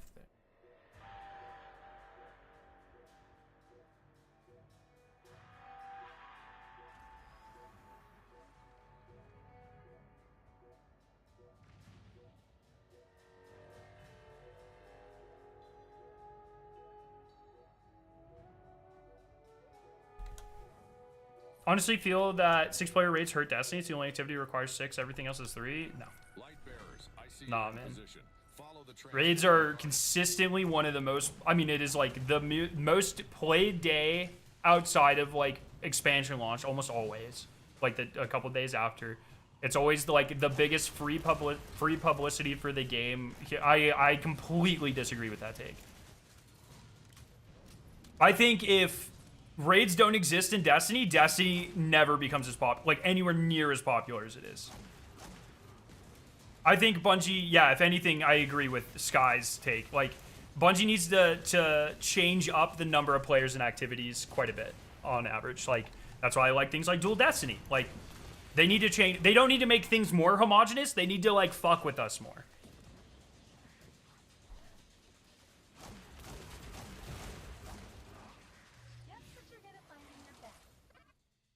Ash and Iron definitely needs to deliver something of substance now with Borderlands 3 dropping, Borderlands dropping 3 days after. So I think you could actually look at this the other way. I think you could look at this the exact other way. If I'm Bungie, I might be saying, let's put a little less time in the Ash and Iron. And then we can take all that dev time and we can put it into Renegades. Because people are going to be playing Borderlands. Let Borderlands have September. Let Borderlands have October. Let Borderlands have November. Have people take a little bit of a break from our game. But when Renegades hits in December, a little bit more dev time. Bam. That's what I would do if I'm Bungie. I don't know if that's going to happen. You have room in your clan? I don't run my clan. That's a Boog question if he's still in here.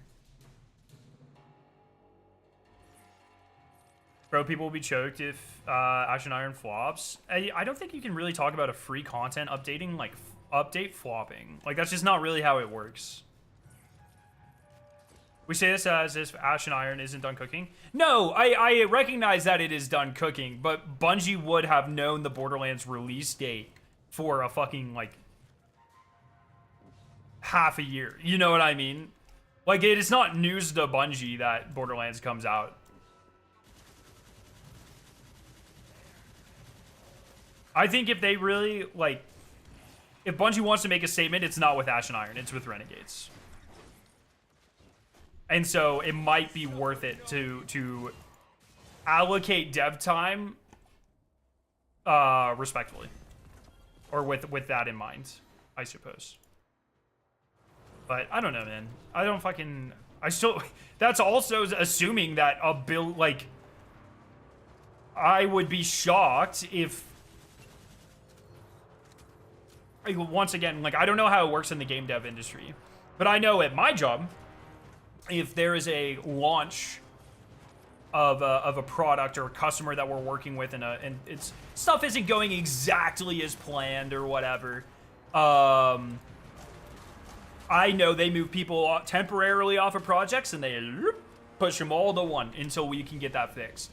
So I would be pretty shocked if a lot of the Destiny people are not on temporary hiatus from Destiny and they are on holy fuck, Marathon needs to be a banger, all hands on deck moment. I would be shocked if that's not the case. I don't know. If I did know, I would not be speculating about this. But in my mind, that 600 to 300 ratio of Destiny to Marathon devs probably looks a little different this month and for the next couple of months. But I don't know. I don't know if it works the same way in in the gaming industry.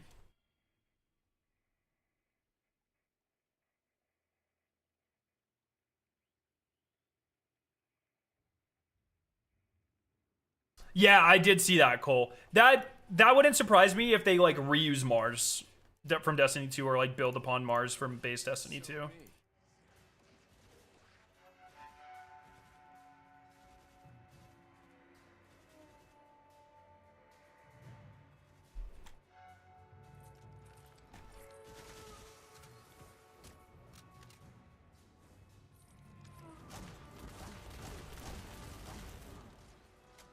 We also have to worry about what happens if player counts are that low until Renegade drops for the people working at Bungie specifically. Yeah, I don't know how that works. Like, I bet there will be surges around, like, events. That wouldn't surprise me. Like, I bet Solstice gets people... Or not Solstice, what the fuck is this?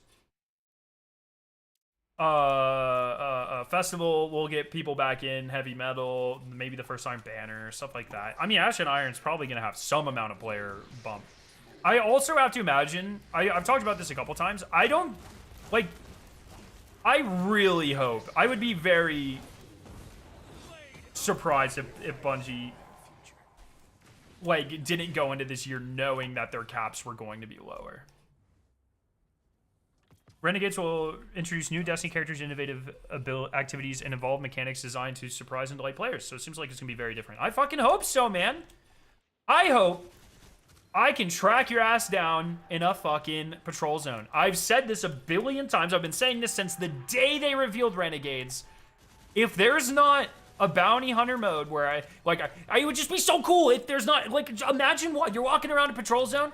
Oh, there's a kill enemies patrol. Oh, there's a scan this thing patrol. Does that patrol have a Death Star logo? And you scan it. Or a Boba Fett helmet logo, and then you scan it. It's like, yeah, there's some nerd running around in your instance. Gun them the fuck down, bro.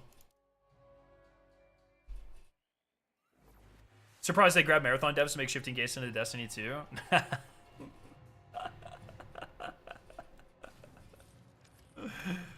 Oh my god.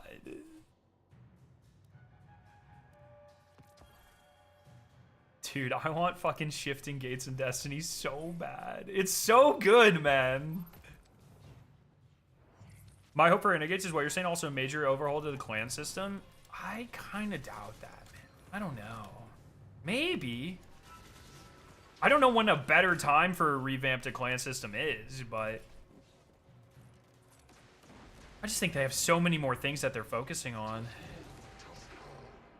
Clan warfare in a patrol space would be huge. That'd be so fucking sick. That'd be so sick. Yeah, we have a bunch of clans, and you can just fucking kill each other for control of Mars. Oh my god, actually? You're fucking cooking, bro. Or I'm cooking. Whoever's cooking. Whoever came up with that idea. I think that was me. I don't think you said that. What do I do here? You got a code to give away for what? Oh my god, like faction. Oh my. Faction wars on Mars. Dude. Dude.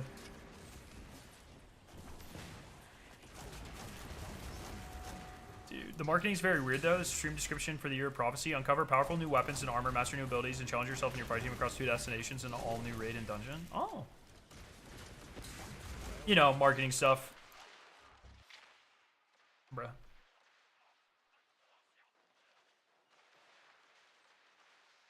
They get shit on for how toxic it would be. I don't think it'd be in the game for too long. No, fuck them, dude. Fuck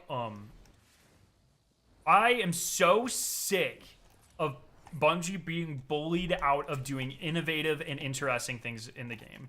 There are certain things that Bungie does where it's like, hey, yeah, maybe that shouldn't be in the game. And then there are a ton of things in Destiny that should be in the game. Or are interesting, or are different. And it's just like, I constantly go back to people just complaining about dual Destiny, man. It just, I legitimately don't think there's a single thing, including the death threats I've gotten over the years, including the harassment I've gotten over the years, including like some truly horrific things that have been said by the Destiny community. I don't think anything in the Destiny community has ever made me as mad as the hate that dual Destiny got for no reason, man. It just like, it infuriates me.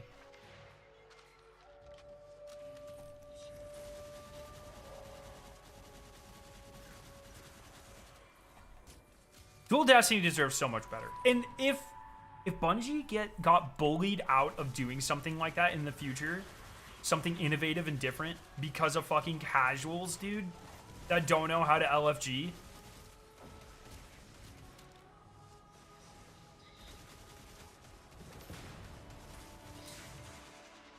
So mad. Make me so mad. There are definitely some things like the portal changes. Like, it's good that they listened to feedback and gave into that. But there's a big difference between like a unique activity type and like a horrific core system that has been completely changed.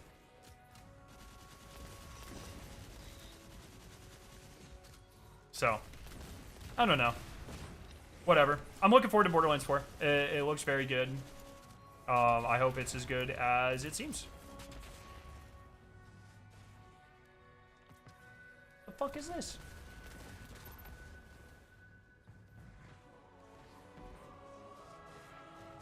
fuck is a frontline chest, bro?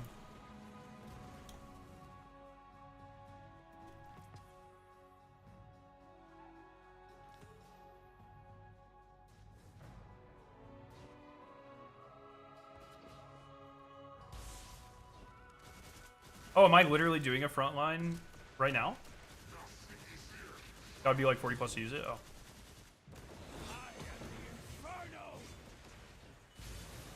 I think the issue is the player population basically has to be at Forsaken levels much more frequently in those players' eyes. Also, Bungie seems to have a rather persistent problem with the incentives after achieving the desired loot. Yeah. Yeah. What do you expect? A lot of people are socially awkward? Yeah. I don't know, because I don't want to be that guy that's like if you have genuine social anxiety, it's like I can't exactly like be like just get over it. You know, I can't be like that. That's fucking awful. But how, like, I don't know. These sorts of problems I don't know how to address.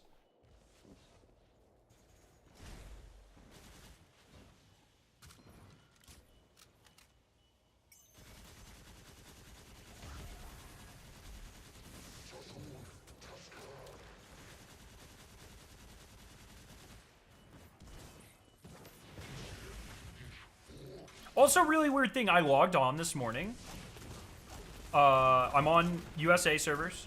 Or North America servers. Whatever the fucking servers are. I logged on this morning, and I was able to progress at, like, 7 this morning. Like, 7 hours before I was able to. I don't know if that was a glitch specifically this morning or what. But that's why I made the emblem video. Because it worked for me. When it wasn't supposed to.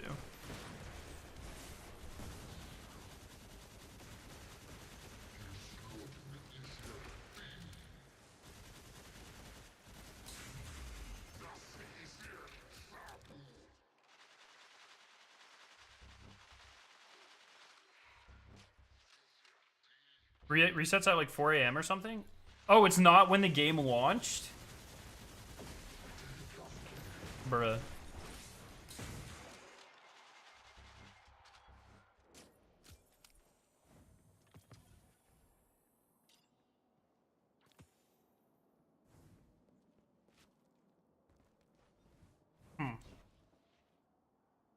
Yo, Alduin, what's up? Yeah, I am liking a lot of aspects of Destiny Rising so far. I'm not, like I said, like, I'm gonna be real honest. Okay. I think this will hold me over 2 weeks for Borderlands. But if everything about Borderlands is as good as it looks to be, and if they can nail the end game, dude.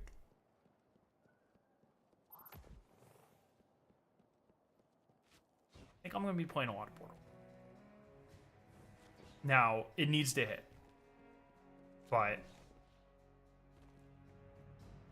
it's looking good. It's looking really good.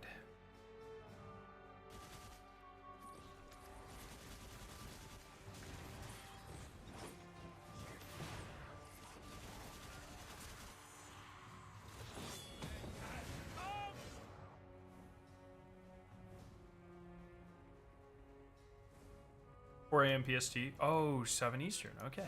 Yeah, maybe that's what it was.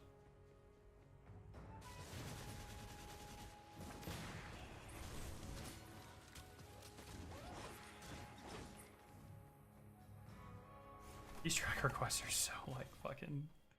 They're like, okay, fair enough. Here, let's go here real quick. I have to go soon, unfortunately, but we can do some pulls before I have to go.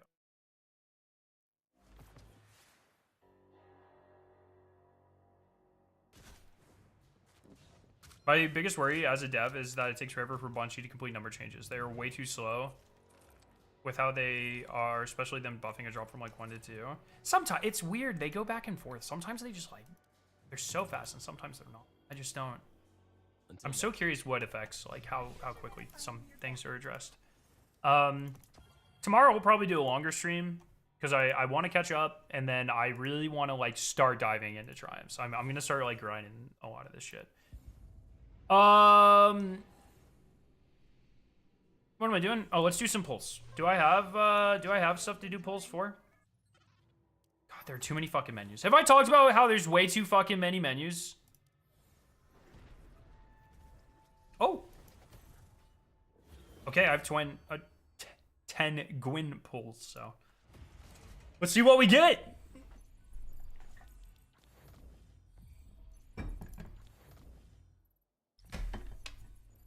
Character? Ah.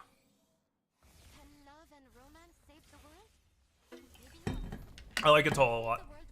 She's cool.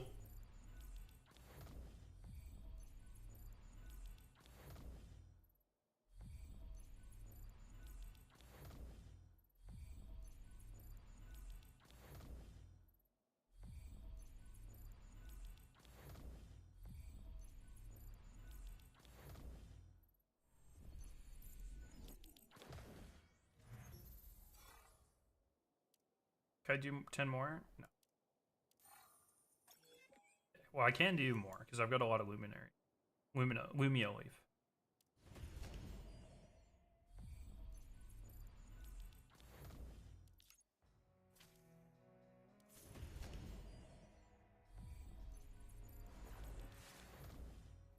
Oh. I wish there was a way to be like, yes! Yes, I just want to do this every time. Oh, who'd I get? Ikora? Atoll again? I'm gonna have maxed out legendary characters, which is pretty cool.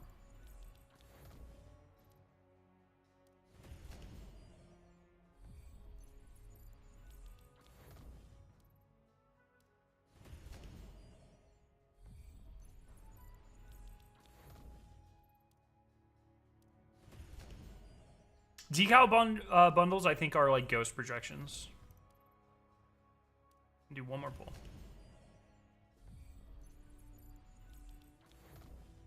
Cool. And then I have 12 permanent pulls as well. That's crazy cool. Okay, well, I'll be locking in for the title.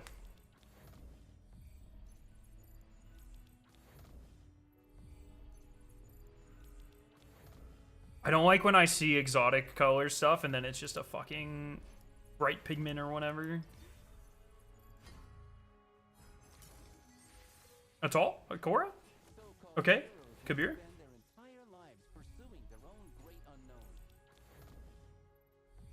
Oh, do you, smart guy? I actually didn't know that.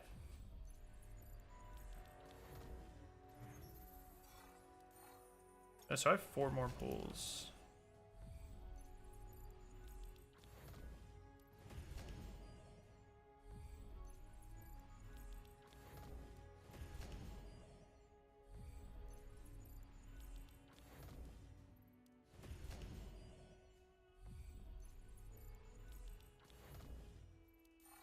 Okay. And do I have anything here that I can buy? Good. Fortnite, battle pass.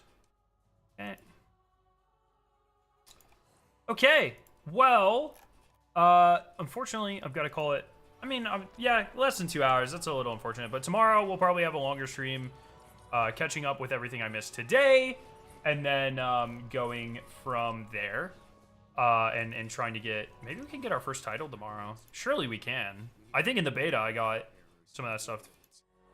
So, try to catch up, get some of our first titles, and make sure we do all that stuff. So, hell yeah, everybody. It'd be cool if we got actual Destiny card pack of the collectible cards. Dude, I am telling you, imagine a Destiny trading card game. It doesn't even have to have like a real game associated with it. Just collectible cards, you rip packs. There's chaseable stuff. You can have, there's like chaseable exotics, and then there's like hyper rare, like fucking exotic ornaments or whatever. Like, that'd be fucking awesome. So, all right, everybody. I will see you guys tomorrow. Borderlands 4 looks incredible. Thank you, Bungie, for the gifted subs from that event. I'll have my weapon replica, I think, coming sometime soon. So we'll get to open that on stream. That'll be pretty fun. Yeah, good stuff, everybody. I hope everyone has a great night. I'll see you very soon, my friends. And, yeah.